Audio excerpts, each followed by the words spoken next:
Morning, guys. Morning. Welcome to week 3 of our podcast. Thanks for all the good feedback we had from the previous video. This week's podcast, we've got the results of Dan versus Nick, the challenge. Yeah, that's going to be close. It's going to be real close, so make sure you good. stay tuned for that. It's going to be awesome. We've got an ex-student, George, coming in. He's a bodybuilder, a natural bodybuilder who's competed on some shows. Going to tell us how he's getting on in the industry and give us his insight into fitness and nutrition. We've also got our highlights of the week, and Nick's going to be answering a really good question, aren't you, Nick? Yeah, definitely. So we've had a question come in this week from Emma. She was on our previous blended course, okay? And she just wanted a little bit of information and a recap, really, on how we're working out those macronutrients for our clients. Okay, so the question was looking at our macronutrients and kind of really how to work those out in regards to calories. Now, some of you guys will know exactly what we're doing with this. Others, it might be a little kind of refresher, especially if you've got clients, if you're a PT and you've got clients out there, you might want to do this with it. This, first of all, is our BMR. This is how we work out our BMR, which is our basal metabolic rate. From that, what we're determining is how many calories you need, or your client needs, or whoever needs, at rest. So when they're not doing anything at all, okay?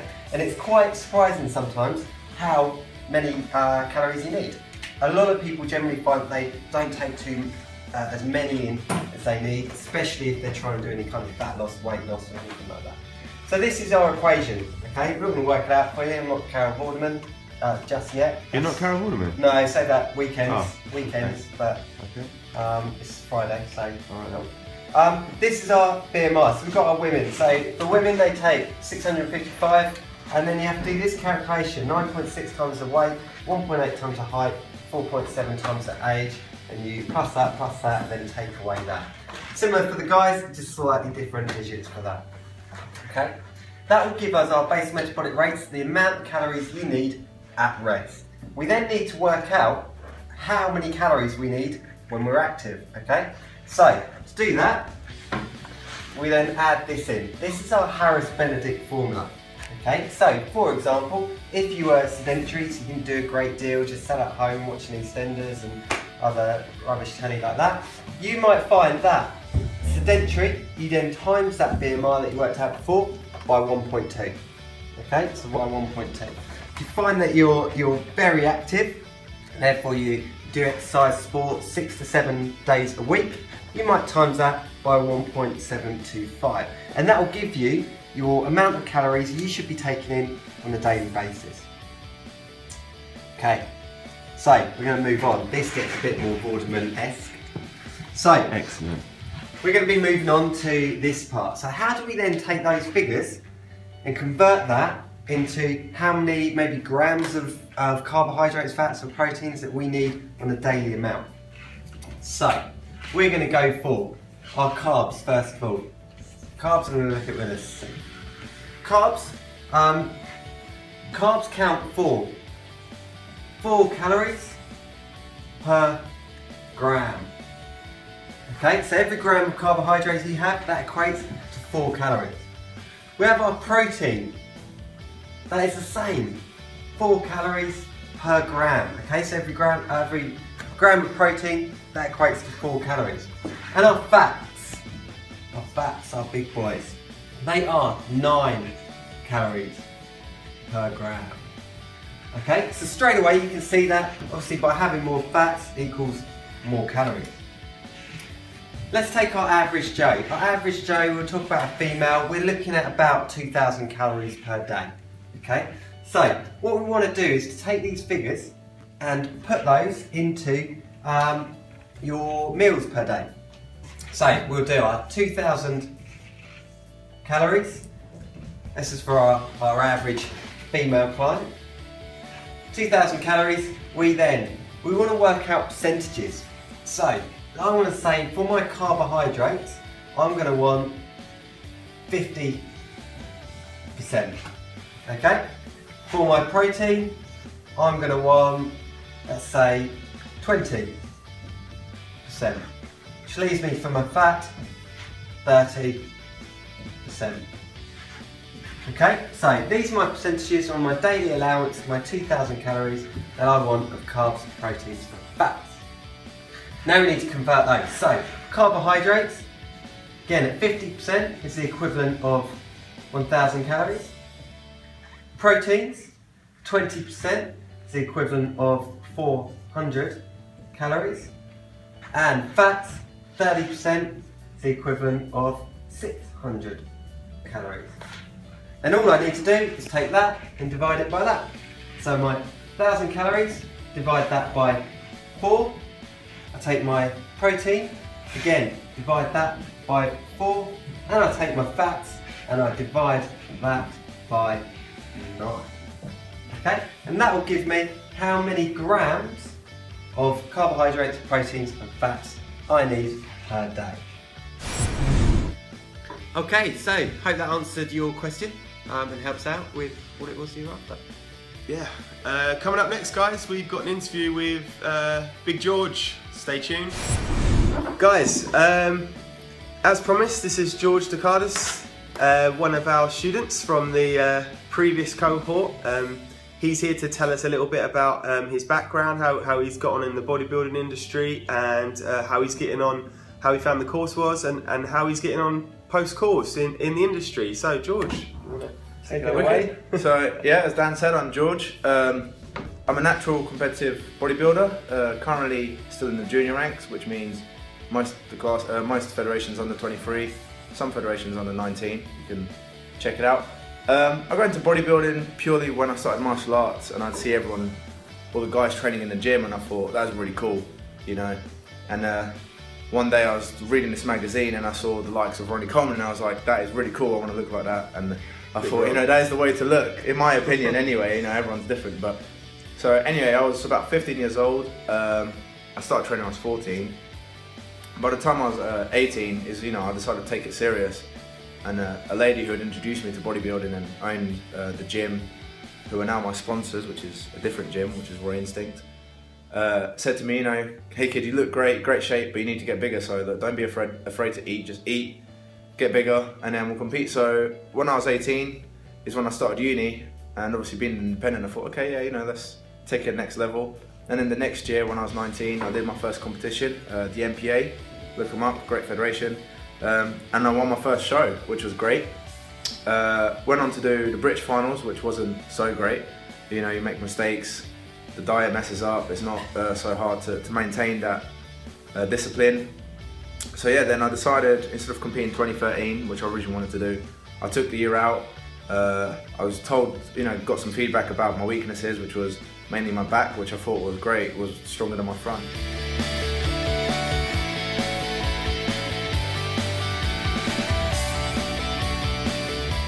Came back in 2014, was supposed to do a BMBF show, didn't due to an injury, and ended up doing a UKDFBA, another great federation, and ended up tying for third. It was a straight out British finals. Tied for third, but unfortunately, due to head judge's decision, placed fourth, which out of 15 guys, placing top 5 in Britain, you know, is a dream come true really, from not placing previously. Excellent. From that, obviously, you get people ask you know, why don't you train people, why don't you do this, which is something I've always wanted to do. One of my favourite things is helping people achieve what they want to get in life in terms of fitness. So I thought, you know, I'm helping people here and there, but I can't get anywhere without qualification. So I took some time out to think, and that's when I saw the training room being advertised and thought, you know what, and obviously I came here, had Nick, Dan, it was brilliant. Nick is like super knowledgeable on his thing, Dan super knowledgeable on his thing, so we instantly bonded, so it made like the whole process of the course a lot better. You know. Thanks, mate. So basically, it was awesome. Yeah, the course was absolutely awesome. Do you say it was the best 6 weeks? Absolutely, no, without a doubt. It was definitely a great 6 weeks. It was a great laugh. The only thing was getting up every morning sometimes, you know. Definitely worth it. If you come into the London course with the training room, is without a doubt, if PTing is what you want to do, and I only say do it if you love the fitness industry, don't do it just for the sake of doing it and go, oh, PT loads of money, because it's not as simple as that. But the training room, and especially the London course, is definitely the place to go. So hopefully these guys won't leave, because then, I don't know. But yeah, so after that, I was actually quite lucky. As soon as I signed up with a training room, I was one of the first people in the course, actually, I think, to get employed or interviewed.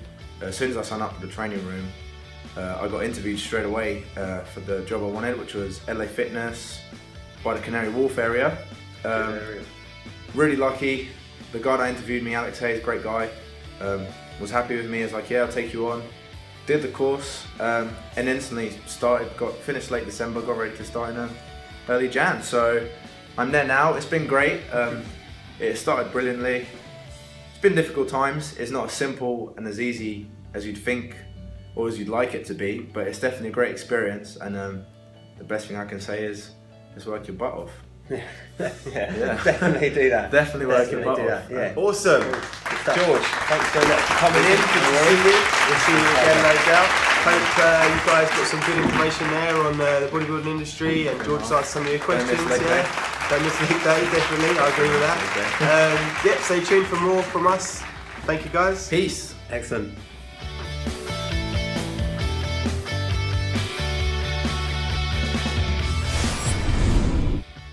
Next up, Dan versus Nick. Dan versus Nick. The challenge. Guys, welcome to Dan versus Nick, the challenge. As you can see, this is Josh Levy from our current course. He's a basketball freestyler. You just want to show us a few bits and pieces, Josh? As you can see, he's the main man when it comes to this kind of thing.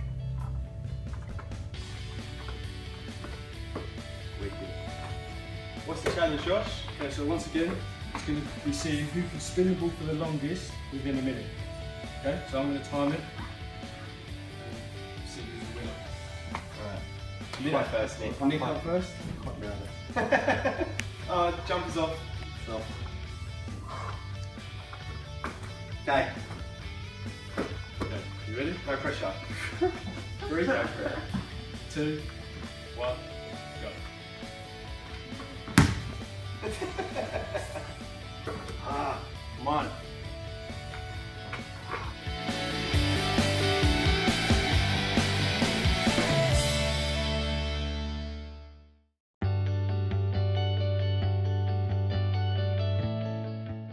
Really good.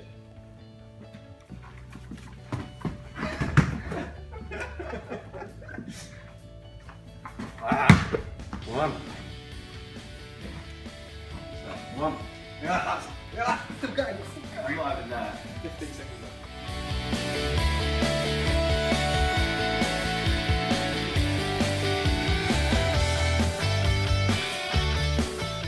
Right, boys are stuck in the ref. 1 minute up. That's rubbish. Oh no. No. Are you ready? I'm ready. 3, 2, 1.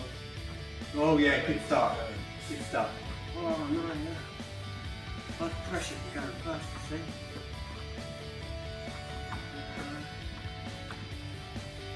Oh, that's got to be 4 seconds. That's a good shot, man. 20 seconds.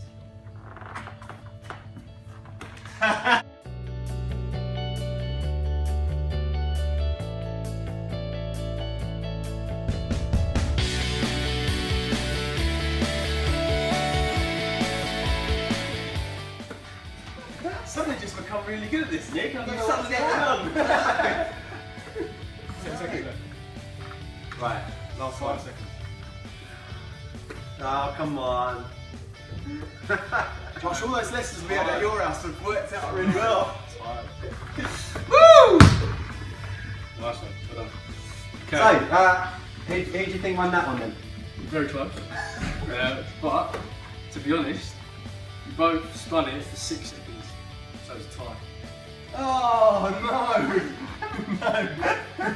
We've got to have some sort of Rematch. some Last sort of- one go then. yeah, one go each. One spin goes. Spin. One spin goes. Sudden death, sudden Yeah. spin. You only got one spin. Whoa, whoa, one spin. Spin.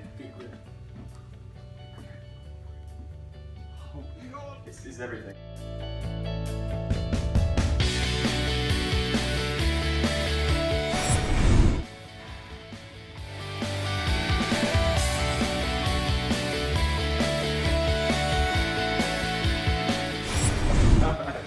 Good game, good game. So just to clarify, Dan is the winner. Yes. Alright, tune in next week for more Dan versus Nick. Guys, thanks for watching. Hope you enjoyed this week's podcast. Yeah, have you enjoyed it, Nick? I've enjoyed it. I Have loved you? it. Excellent, Absolutely good. loved Yeah, it. so make sure you stay tuned for next week, guys. More Dan versus Nick. More questions. Keep those questions coming in. Please like and share the Camden Academy page, and please put any feedback or comments below. Our emails will be on the screen now. Yeah? Okay, so guys, please keep those emails coming in. Have a great time out there. See you next week. Have a good week.